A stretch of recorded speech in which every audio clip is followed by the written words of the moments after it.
안녕하십니까. 유머와 인자로 환한 유인하 목사입니다. 저는 인천 서구에 있는 불로동에 있는 증엄다리교회를 섬기고 있습니다. 오늘 여러분과 함께 나눌 본문은 마태복음 5장 17절부터 20절까지입니다. 산상수훈 두 번째 이야기죠. 마태복음 5장에서 7장까지는 예수님께서 언덕 정도의 작은 산에 올라가셔서 제자들에게 가르친 내용입니다. 하늘나라 백성으로서 어떻게 살아야 되는지 가르치신 내용이죠. 우리가 흔히 산상수훈 또는 산상보훈이라고 합니다. 여기에서 예수님께서는 하늘나라 백성이 가져야 할 자세, 마음 자세, 또 성품 같은 걸 가르칩니다. 맨 먼저는 이제 팔복에 대해서 가르치시고요. 그 다음에 첫 번째 주제로는 지난번에 나누었던 것처럼 이제 소금과 빛에 대해서 말씀하십니다. 소금과 빛을 첫 번째로 말씀하신 것은 이것이 이 땅의 교회와 성도들에게 불변의 정체성, 핵심 중에 핵심 정체성이기 때문입니다. 소금은 자기 형체를 버림으로 음식의 맛을 내고 부패를 방지하죠. 오늘 두 번째 주제는 예수님께서 율법에 대한 태도를 말씀하고 계십니다. 당시 주님께서 가르치시는 것이 기존의 율법 서기관과 바리새인들이 가르치는 것과 다르다 보니까 사람들 가운데 예수님의 가르침을 받는 사람들 가운데 이런 생각을 했어요.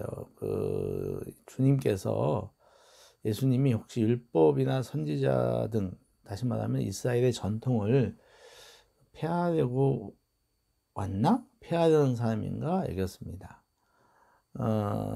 이에 대해 주님은 이렇게 말씀하시죠. 나는 율법을 폐하러 온 것이 아니고 완전하게 하러 왔다. 이런 것입니다. 그러니까 그 당시 사람들이 그렇게 예수님에 대해서 오해를 하게 된 이유는 주님께서 풀어주시는 율법이 서기관들과 바리새인들, 율법 선생들에게 들었던 것과는 달랐기 때문입니다. 구약 모세 때 시작되었던 율법의 교훈과 권위는 가히 이스라엘 백성들에게 절대적인 것이죠. 근데 주님의 가르침이 달랐어요. 주님은 당시 율법 선생들과 달랐던 것은 예수님께서는 말씀의 본질을 그대로 이제 가르친 것이고, 그 당시 선생들은 율법을 왜곡해서 가르쳤습니다. 그러니까 그들은 하나님의 자기 백성 사랑과 그 사랑을 위한 공의 이런 것들을 이게 이제 율법의 최종 목적이지 않습니까? 근데 그걸 벗어나서 자기 경건의 수단으로 여겼습니다. 그래서 율법들 갖다가 세부조항 하나하나 갖다가 아주 복잡하고 세밀하게 만들었어요. 그리고 그것을 지키느냐 지키지 않느냐, 또 지키면 어느 정도 지키느냐, 이걸 가지고서 그 사람의 신앙을 판단했던 것이죠. 그러니까 원래의 뜻인 하나님의 사랑과 정의 이런 것들보다 많이 벗어난 것입니다. 그 대표적인 것이 예수님께서 안타까워하셨던 안식일 규정 같은 것들도 거기에 포함됩니다. 학자들이 말하는 율법 조항들이 너무 많고 또 너무 엄격하다 보니까 그걸 지키기가 힘들어진 거예요. 힘들어지고 더 나아가서 율법을 갖다가 지키기를 포기하는 사람들까지 나타난 것입니다. 그들은 율법이 자기들을 갖다가 구원하는 것이 아니라 율법이 오히려 자기들을 억압하고 있다고 얘기했어요. 그러니까 바른 삶을 인도할 수 없다고 얘기했습니다. 그런 상태에 있는데 예수님께서 율법을 이렇게 새롭게 풀어주십니다. 그때 이제 느낀 거죠. 이들 가운데 구시대 율법은 구시대 유물이네. 그건 없어도 돼. 이런 생각을 하게 되는 거죠. 주님은 그런 사람들에게 오늘 강하게 가르쳐 주시는데요. 일종의 경고 수준까지 갑니다. 한 4가지 정도 말씀하시죠. 첫째, 내가 온 것은 율법을 폐하려 온 것이 아니고 율법을 완전하게 하기 위해 왔다. 두 번째, 천지가 없어지기 전까지는 율법의 1.1획도 없어지지 않을 것이다. 세 번째, 작은 계명이라도 지키는 자는 천국에서 큰 자가 되겠지만 작다고 하여 무시하는 자는 천국에서 작은 자라 평가를 받을 것이다 라고 합니다.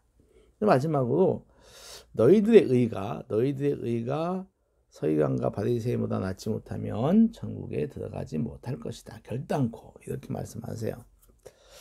주님은 이 땅에 오셔서 구약 율법에 나타난 하나님의 사랑과 하나님의 공의를 완전하게 이루셨습니다. 폐하신 것이 있다면 서기관과 바리새인들의 왜곡된 해석과 이를 통해 사람들을 갖다가 평가하는 거예요. 정죄하거나 인정하는 이런 것을 예수님은 폐하신 거죠.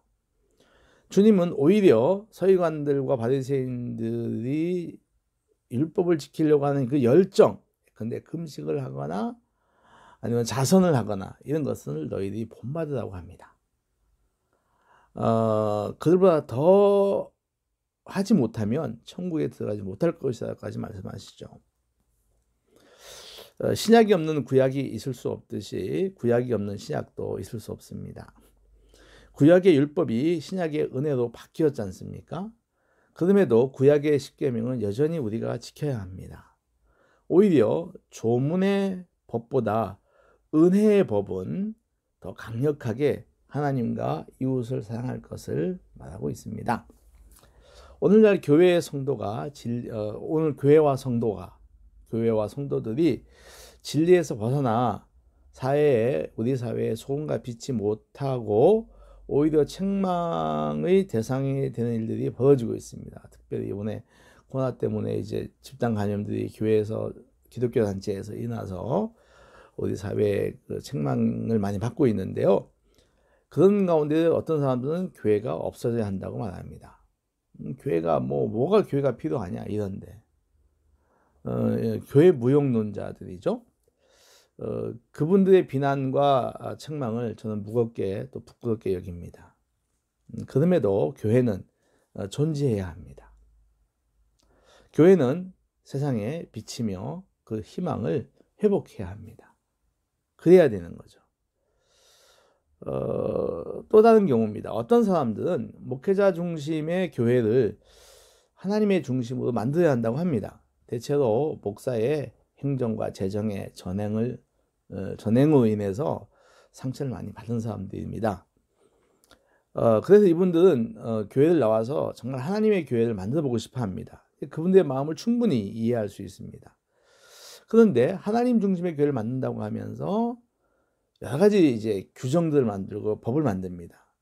근데 나중에 만들고 보면은 그것이 성도 중심으로 만드는 경우가 많아요. 무슨 말이냐면은 그 전까지는 전행의 주체가 목회자였다면은 이번에는 성도들이 된 것입니다. 그러니까 왼쪽으로 치우쳐져 있는 추를 바로잡겠다고 하면서 오른쪽으로 끌고 간 거예요. 그러니까 왼쪽에 있던 걸 갖다가 그거 틀렸어 하면서 바로잡아야 돼 하면서 이렇게 가운데쯤 와야 되는데 그거서 반대쪽으로 간 거죠. 그러니까 이거는 또 다른 이제 그 잘못이 나오는 것입니다. 중요한 것은 하나님의 교회를 우리는 만들어야 한다는 것입니다. 성경은요 극단을 경계합니다. 좌우나 우우나 치우치지 말라고 합니다. 율법 지상주의도 아니고 율법 폐기주의도 아닙니다. 하나님께서 중요한 것이죠. 하나님께서 제정하신 뜻을 헤아려 나의 욕망을 위해서 훼손시키거나 왜곡시키지 말고 하나님께서 제정하신 그 뜻, 하나님과 이웃사랑, 하나님의 사랑과 공의 이런 것들에 잘 순종해 나가는 성도들 되시기를